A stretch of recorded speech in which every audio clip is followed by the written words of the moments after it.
Passei! A Faculdade Einstein, a faculdade do sucesso!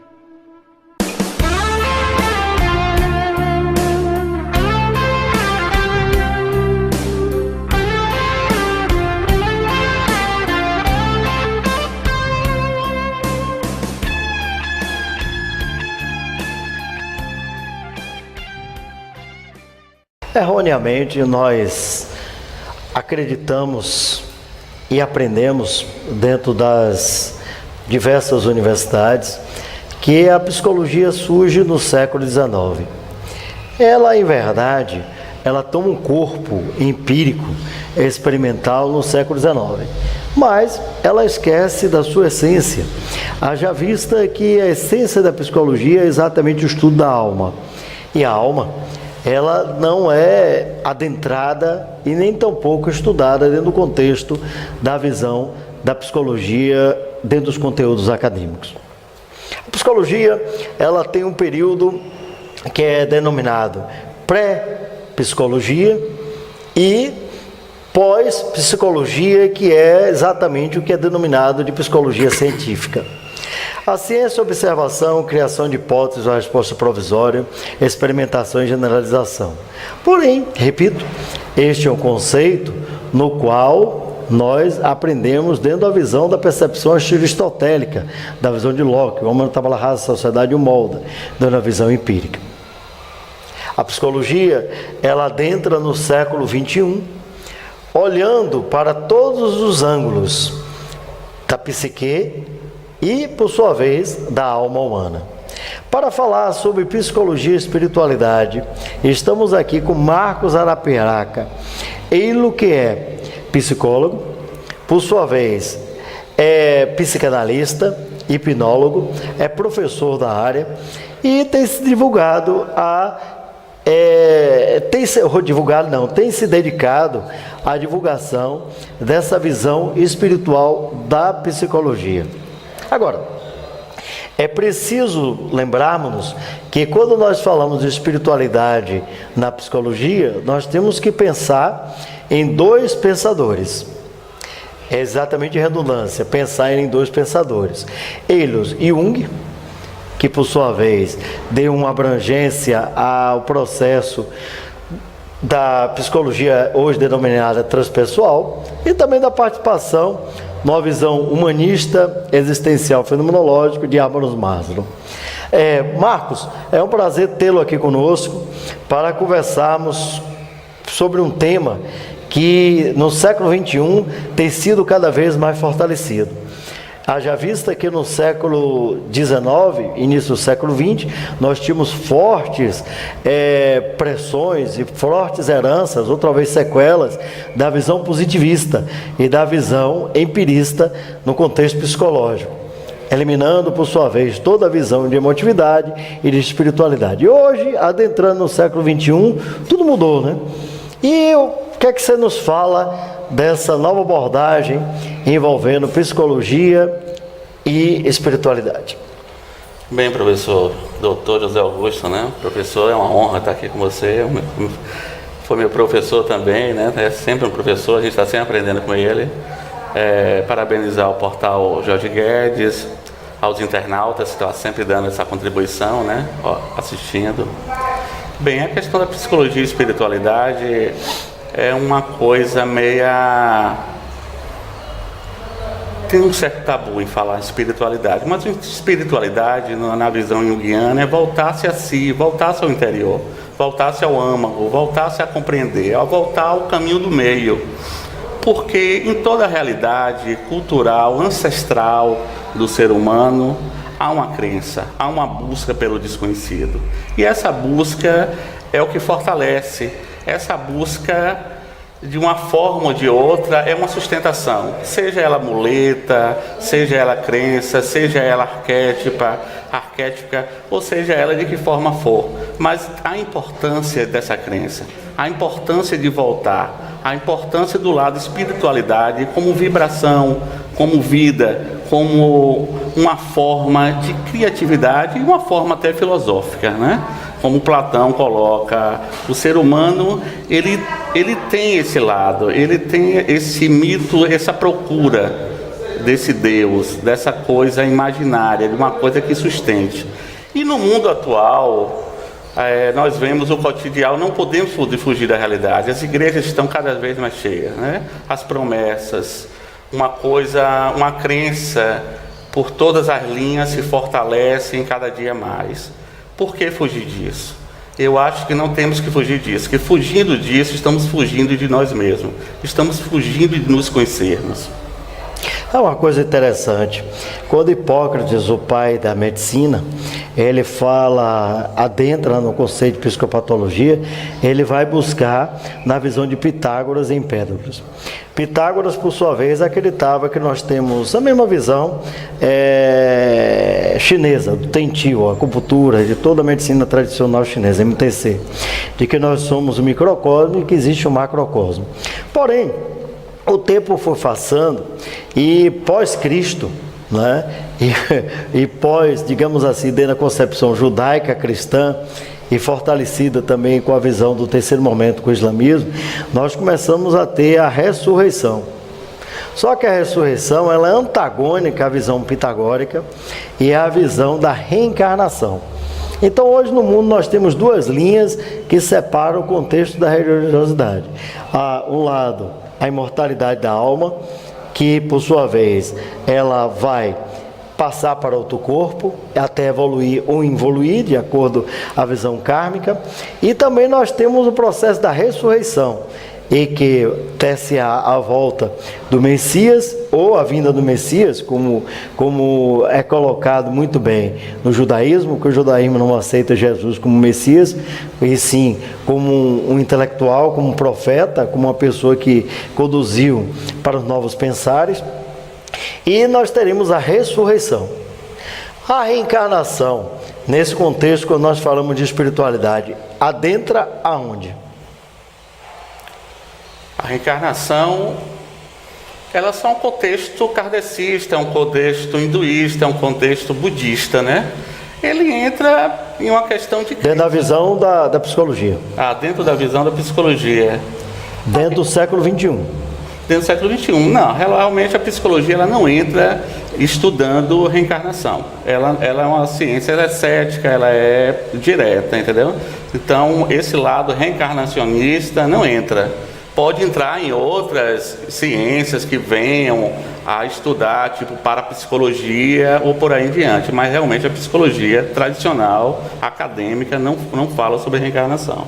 Mas isso é um conceito acadêmico, porque exatamente se fez, depois da Idade Média, com a concepção de Renato Cartésio, René Descartes, com o que nos foi passado por Francis Bacon, com toda a visão racionalista e empirista, nós aprendemos a ter, principalmente ajudado pela visão judaica cristã, nós começamos a ter uma olhada, né, digamos assim, com certa, como é que eu poderia dizer, com certa restrição ao auto-reencarnatório.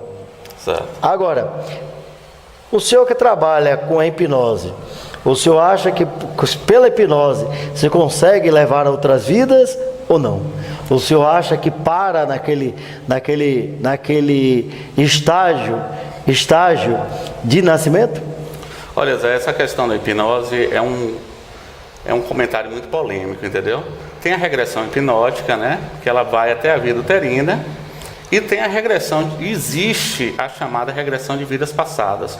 Mas na realidade essa regressão de vidas passadas ela não é comprovada se realmente a pessoa vai a vidas passadas ou se ela tem uma lembrança ou uma recordação de um livro que leu, ou de um filme que assistiu, ou de algum personagem que ele pode projetar-se no seu inconsciente e, de uma forma verdadeira ou não, achar que ele viveu essa vida passada. Não é uma coisa comprovada ainda, pelo que eu saiba, cientificamente.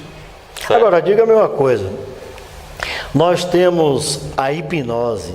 A hipnose é uma prática da psicologia ou ela é uma prática que está próxima da psicologia? Veja só, a hipnose ela é muito antiga. Pelo que se sabe, os egípcios já praticavam hipnose, os budistas já praticavam hipnose. Existem sugestões hipnóticas que a vida toda nós praticamos e não sabemos, certo?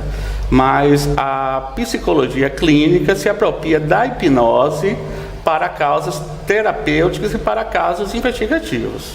Agora, diga-me uma coisa, a psicanálise ela veio a partir de uma visão de Freud, que trabalhou o tempo com a hipnose. Dizem até que Freud era um péssimo hipnólogo, por isso que ele partiu para criar uma nova ciência. O que é que você acha disso? Bem, a questão de Freud, pelo que eu li, pelo que eu entendi, Freud ele tentou a hipnose, né? Mas a questão dele, ele foi muito criticado na época em relação à hipnose, e ele descobriu a associação livre, que é uma forma de descodificar, é uma forma de pegar sinais, atos falhos, através da linguagem, através do diálogo. Então, por sim ou por não, ele decidiu adotar a associação livre nesse bate-papo, nessa conversa que ele foi pegando os sinais do inconsciente. Agora, diga-me uma coisa, Marco. Você falou aí da parapsicologia. A parapsicologia ela divide-se em dois ramos. No Brasil, por exemplo, nós temos o Oscar Quevedo, que é altamente radical contra a reencarnação, e ele, por sua vez, vem da linha de Frei Albino Arese, que eu tive a oportunidade, inclusive, de conhecê-lo. E tem a linha, digamos assim, mais espiritualista, com tendências mais à visão reencarnatórias, tais como, bem que, apesar da parapsicologia com Oscar Quevedo, ela ser espiritualista, ela está ligada a todo o contexto judaico-cristão, não deixa de acreditar no espírito, mas só que a abordagem é outra. E nós temos, por sua vez, a visão da parapsicologia, uma visão reencarnatória, da imortalidade da alma. A parapsicologia ela ainda é questionada, ela não é abordada ainda como ciência. Bem, como ciência dentro dos parâmetros que nós aprendemos dentro da concepção academicista das universidades, né? Mas ela é ciência enquanto etimologia de conhecimento. E tem um objeto de estudo, né? Então você acha que no século XXI a parapsicologia ela pode ter aproximação com a psicologia ou isso é impossível? Claro que sim, a parapsicologia, quer dizer, antes o que não era ciência, hoje é científico, né?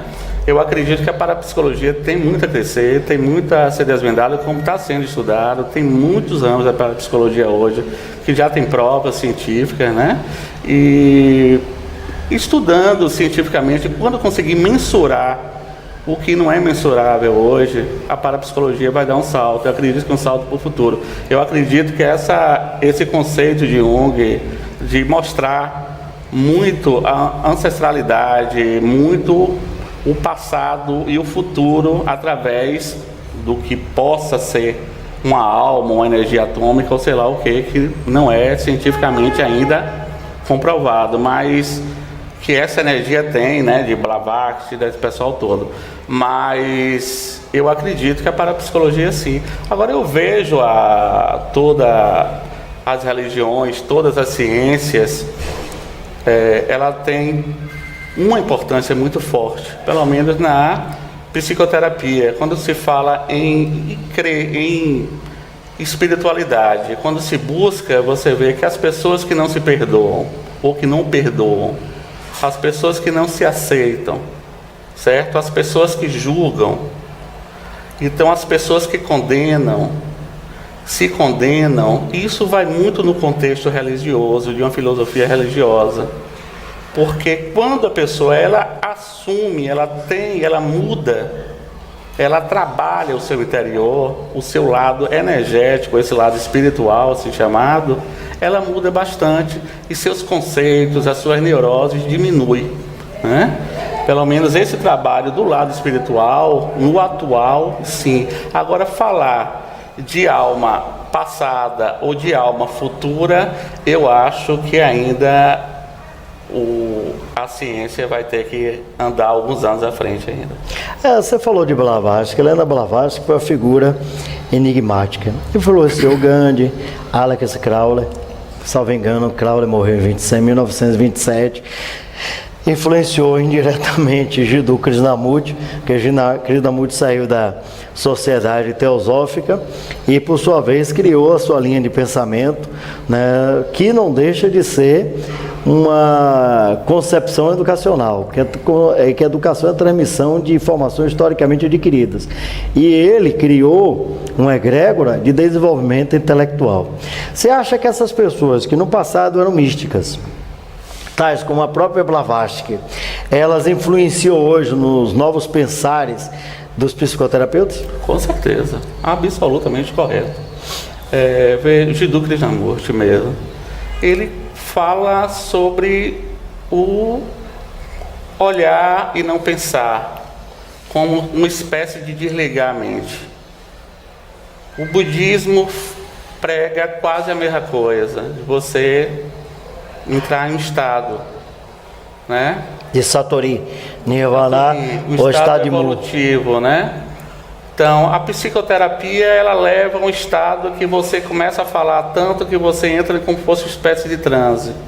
Então, é nessas horas que vem o self, é nessa hora do próprio budismo que muitas práticas hoje, a psicoterapêutica, se baseiam na concentração, na yoga, no budismo, para levar essa desaceleração do próprio organismo, para tirar a pessoa dessa impulsividade, dessa ansiedade, porque a ansiedade leva à depressão, né?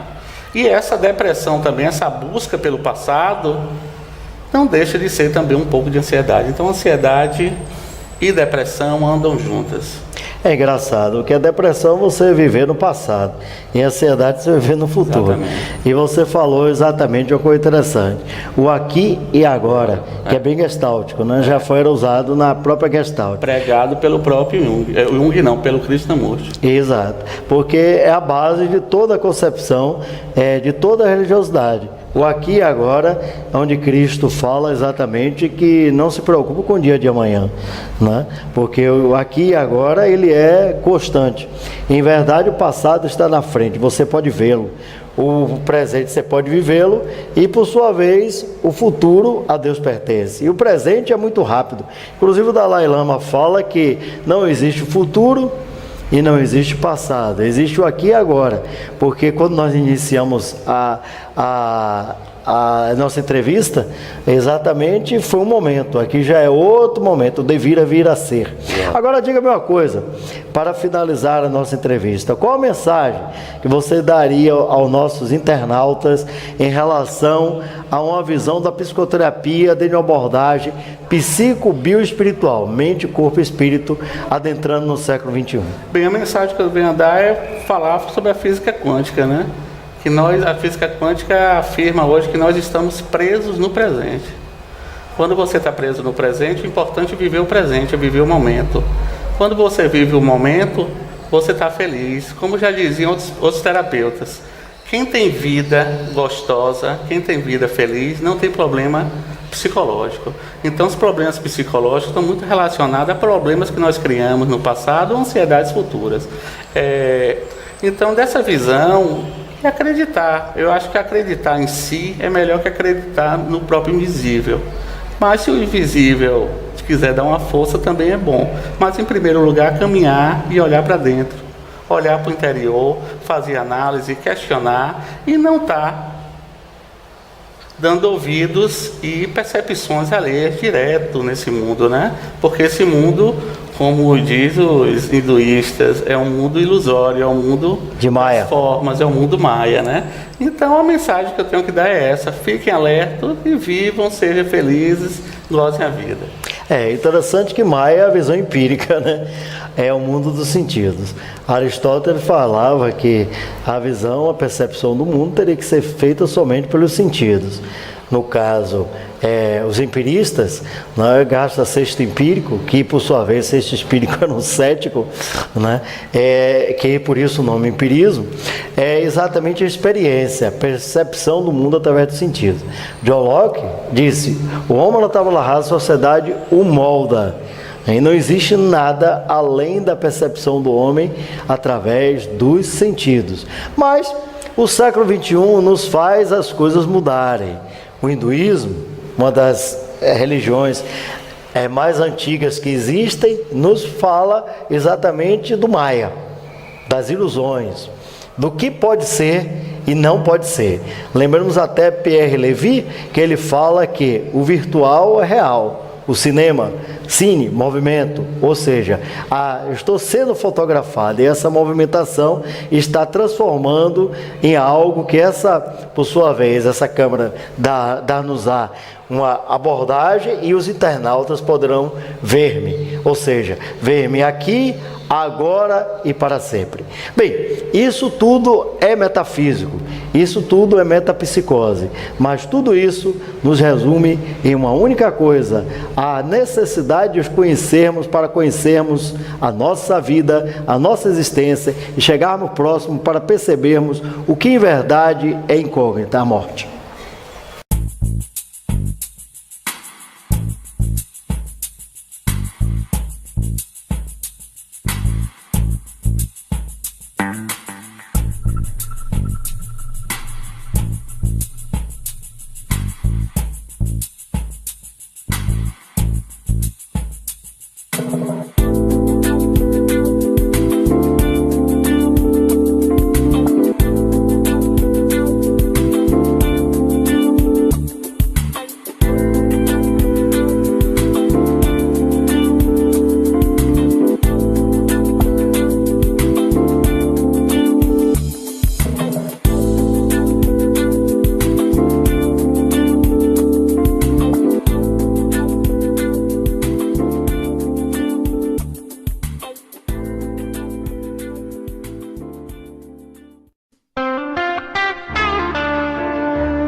Acreditamos e aprendemos dentro das diversas universidades que a psicologia surge no século XIX. Ela, em verdade, ela toma um corpo empírico, experimental no século XIX, mas ela esquece da sua essência. Haja vista que a essência da psicologia é exatamente o estudo da alma. E a alma, ela não é adentrada e nem tampouco nós aprendemos dentro da visão da percepção aristotélica, da visão de Locke, o homem na tábua rasa, a sociedade o molda, dentro da visão empírica. A psicologia, ela adentra no século XXI, olhando para todos os ângulos da psique e, por sua vez, da alma humana. Para falar sobre psicologia e espiritualidade, estamos aqui com Marcos Arapiraca, ele que é estudada dentro do contexto da visão da psicologia dentro dos conteúdos acadêmicos. A psicologia, ela tem um período que é denominado pré-psicologia e pós-psicologia, que é exatamente o que é denominado de psicologia científica. A ciência, observação, criação de hipóteses, a resposta provisória, experimentação e generalização. Porém, repito, este é um conceito no qual